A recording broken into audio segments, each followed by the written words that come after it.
দেখো বন্ধুরা, তোমাদের মাঝে আজকে আরেকটা নতুন রেসিপি নিয়ে আসলাম।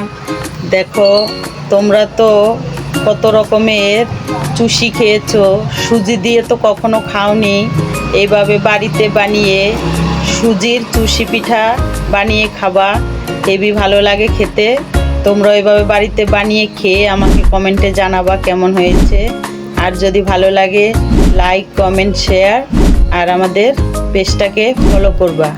আর এই রেসিপিটা দেখার জন্য তোমাদেরকে অনুরোধ করা হলো, তোমরা এই রেসিপিটা দেখবা।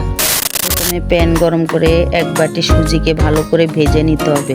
তারপরে 2 বাটি দুধকে আগে থেকে গরম করে লবণ দিয়ে সেটাকে ভালো করে একটা ডো বানিয়ে নিতে হবে। তারপরে 1 চামচ ঘি দিয়ে সুন্দর করে গরম গরম সেটাকে মাখিয়ে নিতে হবে, এরকম হবে নরম।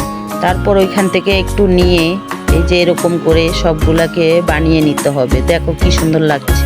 তারপর প্যানে তেল গরম করে সবগুলাকে এভাবে ছেড়ে দিয়ে উল্টে পাল্টে ভেজে তুলে নিতে হবে বাটিতে।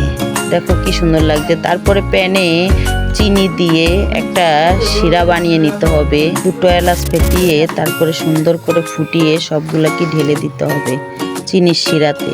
তারপরে এই যে বাটিতে সবগুলাকে তুলে নিতে হবে। দেখো বন্ধুরা কত সুন্দর লাগছে।